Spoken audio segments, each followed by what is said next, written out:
Selamat malam, sejahtera, shalom Ibu Bapak, Saudara-saudara Jemaat GPB Sejahtera di DKI Jakarta yang diberkati Tuhan. Salam sehat semua. Mari membaca Alkitab. Pembacaan Alkitab kita malam hari ini terambil dalam kitab 1 Raja-Raja pasalnya yang ke-21 dan 22. Mari kita siapkan Alkitab kita berdoa. Kami mengucap syukur dan berterima kasih kepadamu ya Bapa, untuk segala berkat-Mu, pemeliharaanmu dari pagi hari hingga malam ini. Sebelum kami memasuki tidur malam kami akan membaca Alkitab. Karuniakan kepada kami kekuatan kuasa Roh Kudus-Mu yang akan menguatkan tubuh kami, sehingga kami fokus dalam pembacaan Alkitab. Doa ini kami mau serahkan sepenuhnya, dan kami alaskan dalam nama Yesus Kristus, Tuhan dan Juru Selamat kami yang hidup. Amin. Selamat malam, saudara-saudara yang dikasihi Tuhan Yesus. Pembacaan Alkitab pada malam hari ini terambil dari 1 Raja-Raja pasal 21 dan 22. Demikian. Kebun anggur Nabot. Sesudah itu terjadilah hal yang berikut. Nabot orang Israel mempunyai kebun anggur di Israel, di samping istana Ahab, Raja Samaria. Berkatalah Ahab kepada Nabot, "Berikanlah kepadaku kebun anggurmu itu, supaya kujadikan kebun sayur, sebab letaknya dekat rumahku. Aku akan memberikan kepadamu kebun anggur yang lebih baik daripada itu sebagai gantinya. Atau jikalau engkau lebih suka, aku akan membayar harganya kepadamu dengan uang." Jawab Nabot kepada Ahab, "Kiranya Tuhan menghindarkan aku daripada memberikan milik pusaka nenek moyangku kepadamu." Lalu masuklah Ahab ke dalam istananya dengan kesal hati dan gusar karena perkataan yang dikatakan Nabot, orang Israel itu, kepadanya, "Tidak akan kuberikan kepadamu milik pusaka nenek moyangku." Maka berbaringlah ia di tempat tidurnya dan menelungkupkan mukanya dan tidak mau makan. Lalu datanglah Izebel istrinya dan berkata kepadanya, "Apa sebabnya hatimu kesal sehingga engkau tidak makan?" Lalu jawabnya kepadanya, "Sebab aku telah berkata kepada Nabot orang Israel itu, berikanlah kepadaku kebun anggurmu dengan bayaran uang, atau jika engkau lebih suka, aku akan memberikan kebun anggur kepadamu sebagai gantinya." Tetapi sahutnya, "Tidak akan kuberikan kepadamu kebun anggurku itu." Kata Izebel istrinya kepadanya, "Bukankah engkau sekarang yang memegang kuasa raja atas Israel? Bangunlah, makanlah, dan biarlah hatimu gembira. Aku akan memberikan kepadamu kebun anggur Nabot, orang Israel itu." Kemudian ia menulis surat atas nama Ahab, memeteraikannya dengan meterai raja, lalu mengirim surat itu kepada tua-tua dan pemuka-pemuka yang diam sekota dengan Nabot. Dalam surat itu ditulisnya demikian, "Maklumkanlah puasa dan demikian.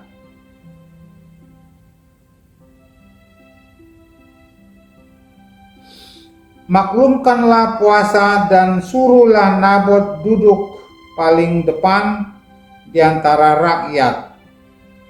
Suruh jugalah 2 orang dursila duduk menghadapinya, dan mereka harus naik saksi terhadap dia dengan mengatakan, "Engkau telah mengutuk Allah dan Raja." Sesudah itu bawalah dia keluar dan lemparilah dia dengan batu sampai mati. Orang-orang sekotanya, yakni tua-tua dan pemuka-pemuka yang diam di kotanya itu, melakukan seperti yang diperintahkan Izebel kepada mereka, seperti yang tertulis dalam surat yang dikirimnya kepada mereka. Mereka memaklumkan puasa dan menyuruh Nabot duduk paling depan di antara rakyat. Kemudian datanglah 2 orang, yakni orang-orang dursila itu, lalu duduk menghadapi Nabot. Orang-orang dursila itu naik saksi terhadap Nabot di depan rakyat. Katanya, "Nabot telah mengutuk Allah dan Raja." Sesudah itu mereka membawa dia keluar kota, lalu melempari dia dengan batu sampai mati. Setelah itu mereka menyuruh orang kepada Izebel, mengatakan, "Nabot sudah dilempari sampai mati." Segera sesudah Izebel mendengar bahwa Nabot sudah dilempari sampai mati, berkatalah Izebel kepada Ahab, "Bangunlah, ambillah kebun anggur Nabot, orang Israel itu, menjadi milikmu, karena Nabot yang menolak memberikannya kepadamu dengan bayaran uang sudah tidak hidup lagi, ia sudah mati." Segera sesudah Ahab mendengar bahwa Nabot sudah mati, ia bangun dan pergi ke kebun anggur Nabot, orang Israel itu, untuk mengambil kebun itu menjadi miliknya. Tetapi datanglah firman Tuhan kepada Elia, orang Tisbe itu. Bunyinya, "Bangunlah, pergilah menemui Ahab, raja Israel, yang di Samaria. Ia telah pergi ke kebun anggur Nabot untuk mengambil kebun itu menjadi miliknya. Katakanlah kepadanya demikian, beginilah firman Tuhan, engkau telah membunuh serta merampas juga. Katakan pula kepadanya, beginilah firman Tuhan, di tempat anjing telah menjilat darah Nabot, di situ jugalah anjing akan menjilat darahmu." Kata Ahab kepada Elia, "Sekarang engkau mendapat aku, hai musuhku." Jawabnya, "Memang sekarang aku mendapat engkau, karena engkau sudah memperbudak diri dengan melakukan apa yang jahat di mata Tuhan.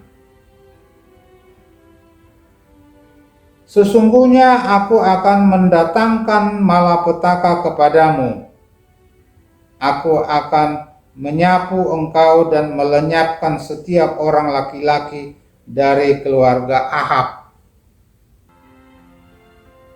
baik yang tinggi maupun yang rendah kedudukannya di Israel. Dan aku akan memperlakukan keluargamu sama seperti keluarga Yerobeam bin Nebat, dan seperti keluarga Baesa bin Ahia, oleh karena engkau menimbulkan sakit hatiku, dan oleh karena engkau mengakibatkan orang Israel berbuat dosa. Juga mengenai Izebel, Tuhan telah berfirman, anjing akan memakan Izebel di tembok luar Israel. siapa dari keluarga Ahab yang mati di kota akan dimakan anjing, yang mati di padang akan dimakan burung di udara. Sesungguhnya tidak pernah ada orang seperti Ahab yang memperbudak diri dengan melakukan apa yang jahat di mata Tuhan, karena ia telah dibujuk oleh Izebel istrinya. Bahkan ia telah berlaku sangat keji dengan mengikuti berhala-berhala, tepat seperti yang dilakukan oleh orang Amori yang telah dihalau Tuhan dari depan orang Israel. Segera sesudah Ahab mendengar perkataan itu, ia mengoyakkan pakaiannya, mengenakan kain kabung pada tubuhnya, dan berpuasa. Bahkan ia tidur dengan memakai kain kabung dan berjalan dengan langkah lamban. Lalu datanglah firman Tuhan kepada Elia, orang Tisbe itu. Sudahkah kau lihat bahwa Ahab merendahkan diri di hadapanku? Oleh karena itu, ia telah merendahkan diri di hadapanku, maka aku tidak akan mendatangkan malapetaka dalam zamannya. Barulah dalam zaman anaknya aku akan mendatangkan malapetaka atas keluarganya. Ahab memerangi Ramot Gilead. Nabi Tuhan berhadapan dengan nabi-nabi palsu. Pasal 22. 3 tahun lamanya orang tinggal aman dengan tidak ada perang antara Aram dan Israel. Pada tahun yang ketiga pergilah Yosafat, Raja Yehuda, kepada Raja Israel. Berkatalah Raja Israel kepada pegawai-pegawainya, tahukah kamu bahwa Ramot Gilead sebenarnya milik kita?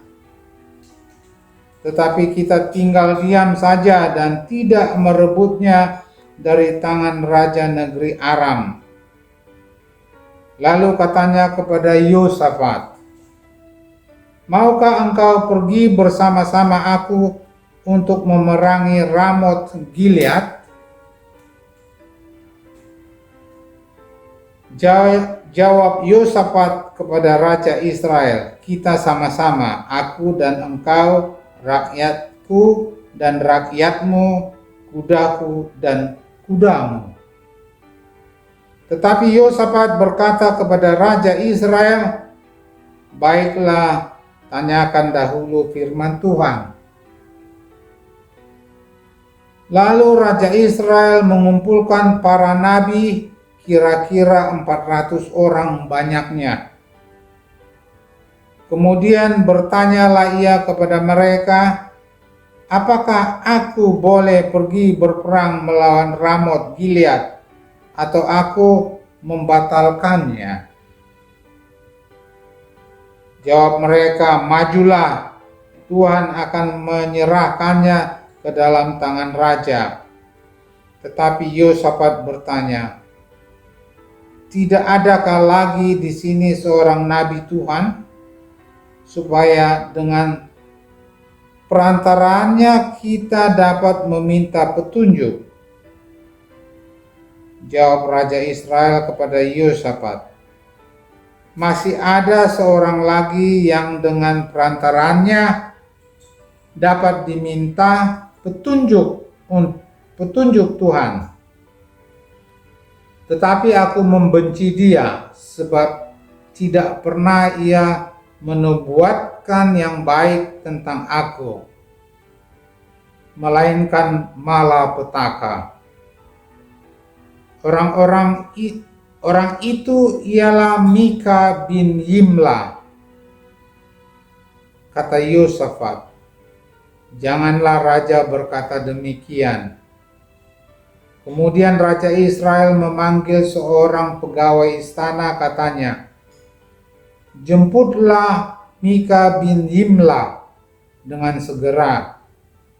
Sementara Raja Israel dan Yosafat, Raja Yehuda, duduk masing-masing di atas tahtanya dengan pakaian kebesaran.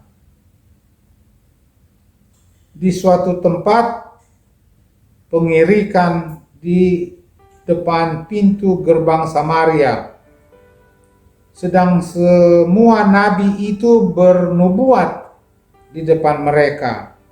Maka Zedekia bin Kenaana membuat tanduk-tanduk besi, lalu berkata, beginilah firman Tuhan, dengan ini engkau akan menanduk Aram sampai engkau menghabiskan mereka. Juga semua nabi itu bernubuat demikian, katanya, majulah ke Ramot Gilead dan engkau akan beruntung. Tuhan akan menyerahkannya ke dalam tangan raja. Suruhan yang pergi memanggil Mika itu berkata kepadanya, ketahuilah, nabi-nabi itu sudah sepakat meramalkan yang baik bagi raja. Hendaklah engkau juga berbicara seperti salah seorang daripada mereka dan meramalkan yang baik.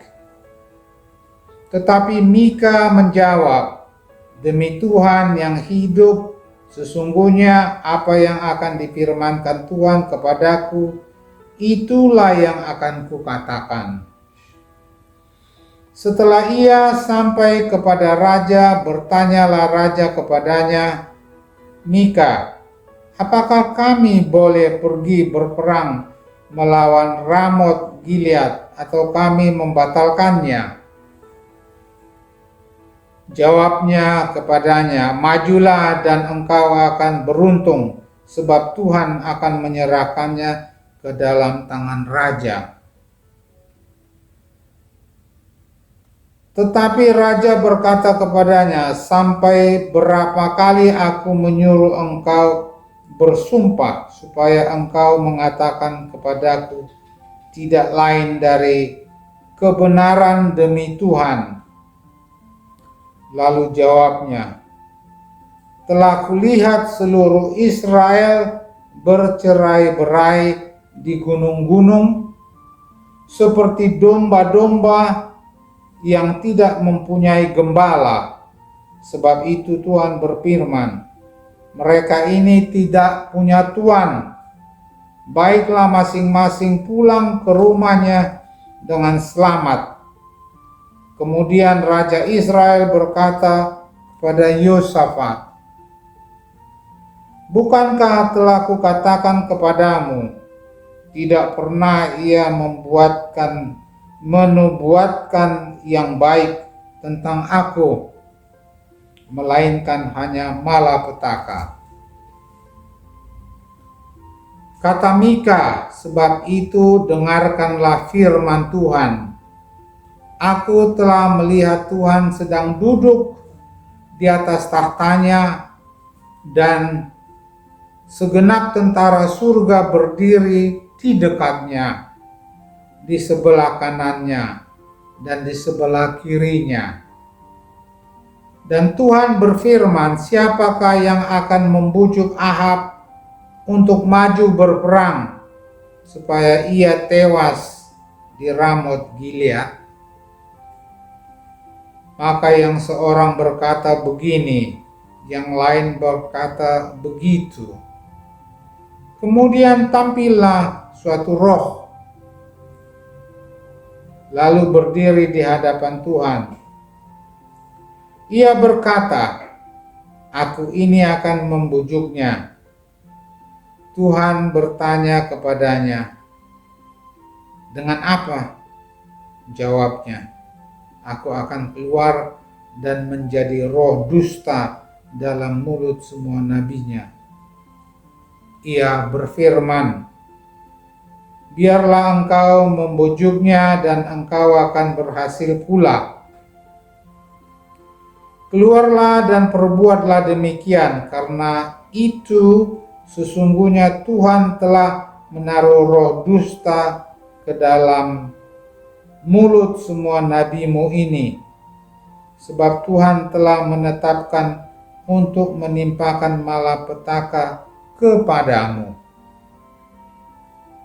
Sesudah itu tampillah Zedekia bin Kenaana. Ditamparnya lah pipi Mika serta berkata, "Mana boleh roh Tuhan pindah daripadaku untuk berbicara kepadamu?" Tetapi Mika menjawabnya,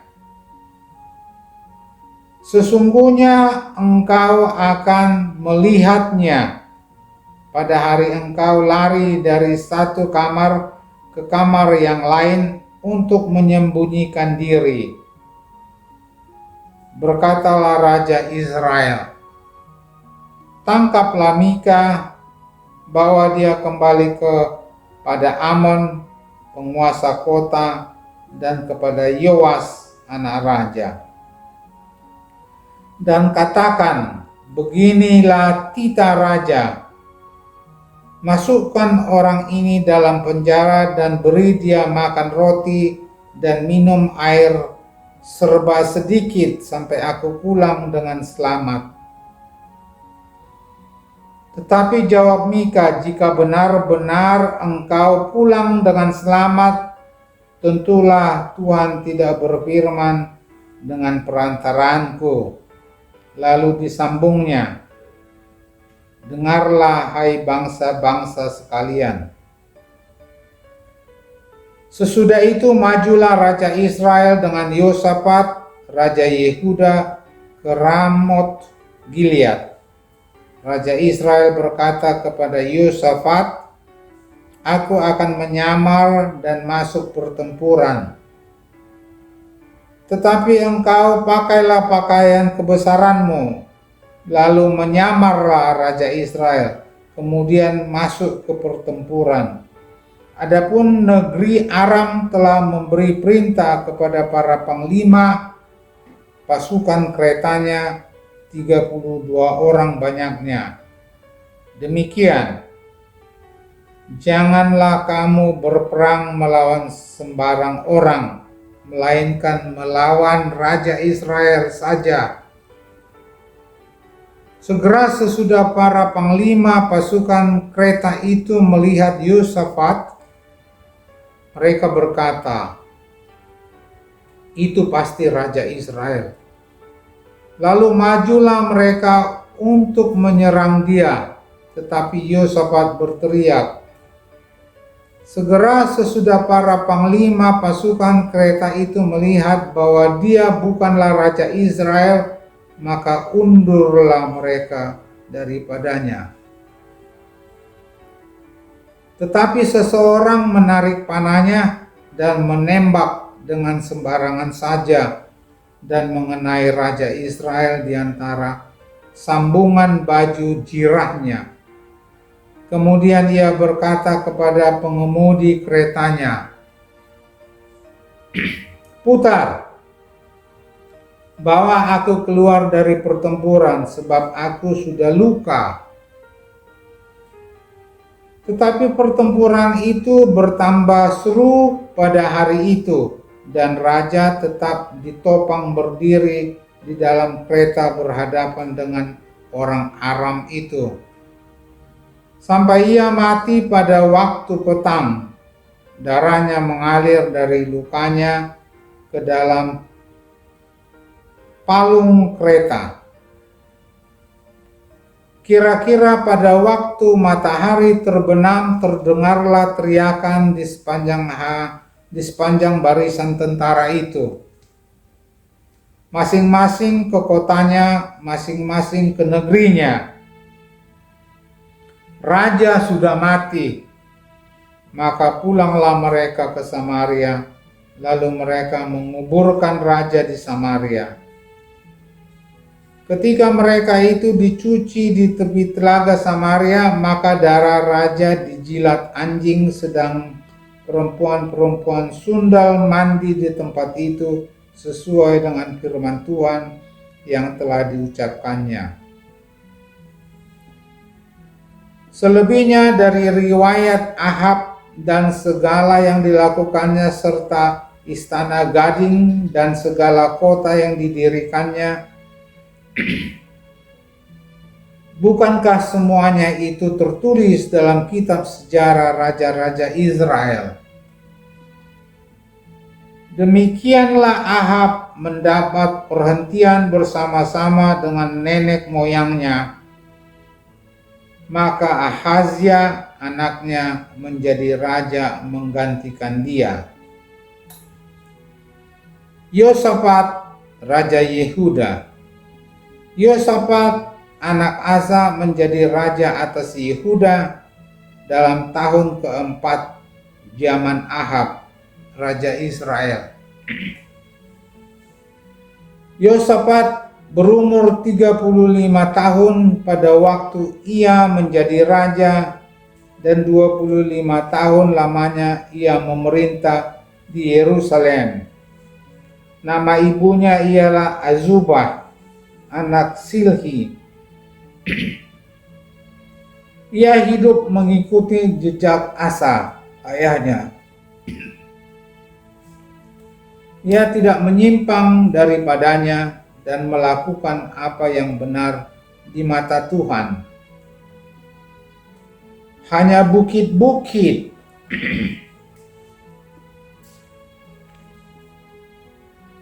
pengorbanan tidak dijauhkan. Orang masih mempersembahkan dan membakar korban di bukit-bukit itu. Dan Yosafat hidup dalam damai dengan Raja Israel. Selebihnya dari riwayat Yosafat dan kepahlawanan yang dilakukannya dan bagaimana ia berperang, bukankah semuanya itu tertulis dalam kitab sejarah raja-raja Yehuda?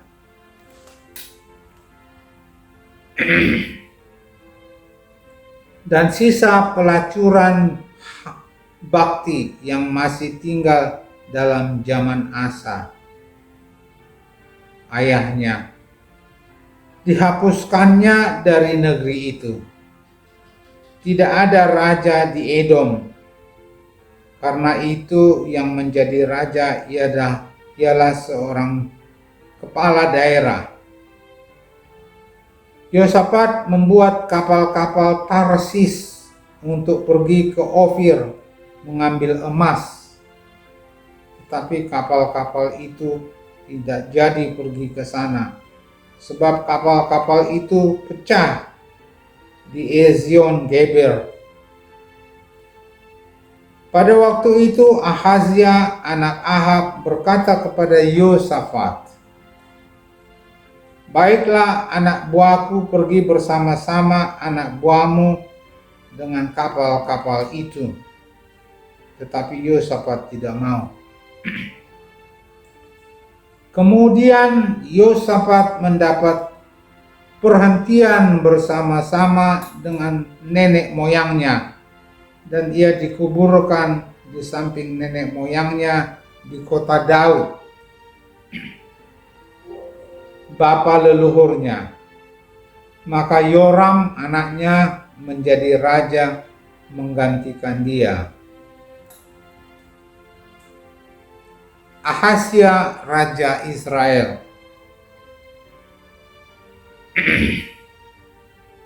Ahazia anak Ahab menjadi raja atas Israel di Samaria dalam tahun ke-17 zaman Yosafat, raja Yehuda.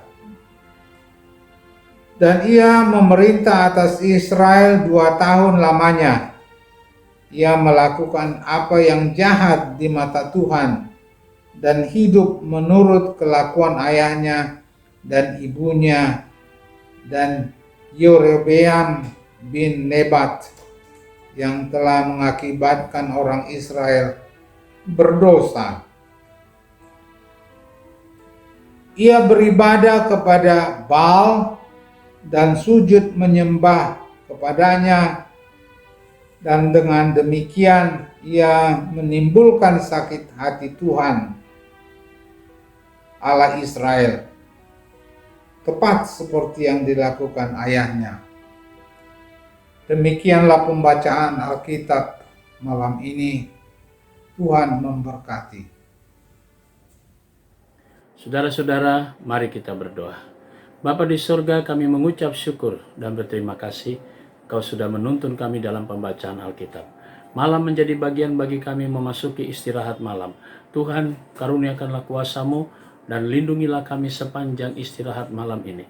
Dan besok pagi kami boleh bangun dengan tubuh yang segar, diberkati oleh Tuhan, dan senantiasa kami dapat aktivitas kembali melaksanakan panggilan dan pengutusan Tuhan.